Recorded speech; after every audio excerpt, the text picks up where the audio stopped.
tonight. So radical hospitality, radical in the sense that we want to look at Jesus's examples of hospitality in Scripture, how he welcomes people, how he invites them to journey with him, how he welcomes the outcast, the marginalized, and make sure that others see that this person or group has a place in society and that society is better off for it. Advocacy is another piece of all of this.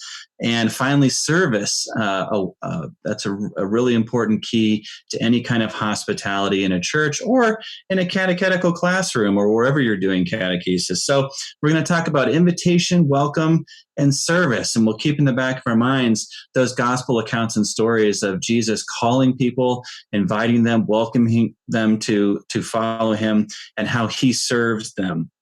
What I'd love to see in the chat box is there a particular gospel account or story that comes to your mind where Jesus is either inviting someone, welcoming somebody, or serving somebody? So be thinking about that as I talk. And again, it's one step closer to the gift card, but more importantly, it's remembering that Jesus did this wonderful radical hospitality and it impressed you because you remembered it. So a story where Jesus served, where he invited, or where he welcomed somebody. So let's get into this. I want to start by saying, in getting ready for this particular show, I searched the internet and I found a video, and I should have got the link ready to drop in, but that's okay. You can just simply Google it. And here's what you can Google. Or if our fantastic Deb can find the link as we talk and drop it in, that's fine too. But if you just Google if Starbucks marketed like a church, if Starbucks marketed like a church. And it's probably like a 6 or 7 minute video, but it shows really some of the foibles and unfortunately all too common mistakes that churches make in trying to not be so welcoming of new members, potential new members. And of course, if a Starbucks ran this way, it probably would start to lose customers left and right. And guess what? That's what the church is doing. It's not losing customers, it's losing potential members and current members. So one of the things that you see in the video, and we'll start with the word welcoming, because I said that was one of the 3 keys of radical hospitality. One way to not welcome somebody, right? Sometimes I like to talk about something by talking about what we should not do or what something should not be. We don't want to single people out.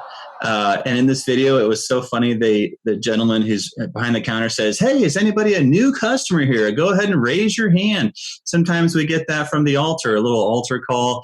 Do we have any new members? Would you please stand up? And it's all in with good intentions. Oftentimes, the priest wants to lead the congregation in a prayer over the new or potentially new members and all of that.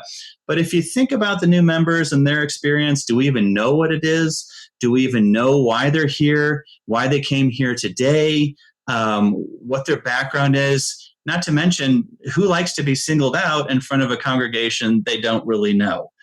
So even though it's good intentioned, it might not be best practice. How's that for a line? Even though it's good intentioned, it might not be best practice. So one of the best ways to welcome someone is to do it personally. And not in a public forum in front of, who knows how big your congregation is, but not in front of a whole bunch of people, but to do it personally and probably privately, particularly for leadership, whether it's the catechetical leader, anybody on staff, or the pastor especially, to be one of those first people to welcome new or potentially new members. It's so critical, especially if the pastor can do that. I will say one thing about committees, and this applies to all 3, welcoming, invite, and service. Parishes who do things by committees, there's pros and cons, right? If we do everything by committee, then we do have an infrastructure for hospitality. People know what they're supposed to do. They know their assignments. They know when they're supposed to be greeters. They know when they're supposed to and who they're supposed to invite. And they know how they're supposed to serve. And again, there's sort of a plan and an infrastructure for all that.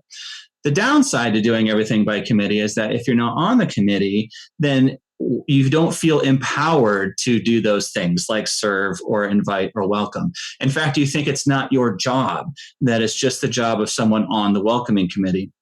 And I remember I had a horrible experience, and I shared this in a previous episode of my family coming to Mass. And there were two greeters at the door, both with name tags on that said, "Hello, welcome to our parish," who ended up fighting about who was supposed to actually greet us because they got their greeting schedules mixed up. And one greeter got mad at the other, and it was just the most unwelcoming scene ever. So there again, welcoming is something that needs to be personal, needs to be sincere. You can do it by committee, but there are some fallbacks to or some cons to doing things by committee, and that was certainly one of them. When it comes to invitation and welcome, both of those, besides being personal, how do we invite people from the first time we encounter them personally, and even before? And Steve's going to speak to this aspect with our online presence, for example, a parish website. How do we invite people to share with us a little bit about their story? You remember I said earlier, it sounds like a nice idea, but might not be best practice to have new people stand up in front of the congregation and be recognized. We don't necessarily know them or know their story or know why they're here, and know if they like to be standing up in front of a random group of people. But that's something that we don't do well, is getting to know people's stories. And I think before we can really welcome people well and invite people well, it's good to know who they are. So the first invite isn't necessarily come to the parish and masses are at these times. That's a great invite. But what about tell me why you're interested in joining the parish or coming by the parish? Tell me what's going on in your life. I'd love to know more about you. I mean, what a way to not only put the focus on the person who's asking, but to be genuinely interested in who they are. And that genuine interest, hopefully, is continued as that person or group continues to find out more about the church and enter more deeply into community life. Finally, with service, again, we often say, here's what we're doing in this parish. And leadership kind of says, well, these are the things that we're doing here at St. So-and-so's church. That's a great way, again, to kind of be efficient and to get particular things done. But is it necessarily best practice?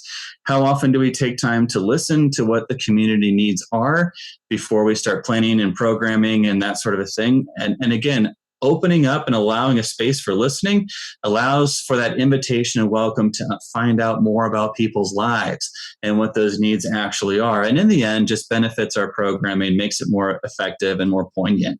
But part of service, too, brings in those other keys of invite and welcome. Because if we're going to have radical service, this is a service where people who are serving really feel that they're using the gifts God has given them. And in order to find that out, we have to be inviting people to consider what gifts God has given them and helping them to match those gifts with the needs of the community. And we need to be welcoming, that other key word, when we do it. So all three of these terms, invitation, welcome, service, they're modeled by Christ. There are good intentions, but often not best practices that we employ. We want to be personal about all three of these things. And it starts with who the person is, what their story is, what their gifts are, and how best we together can utilize them.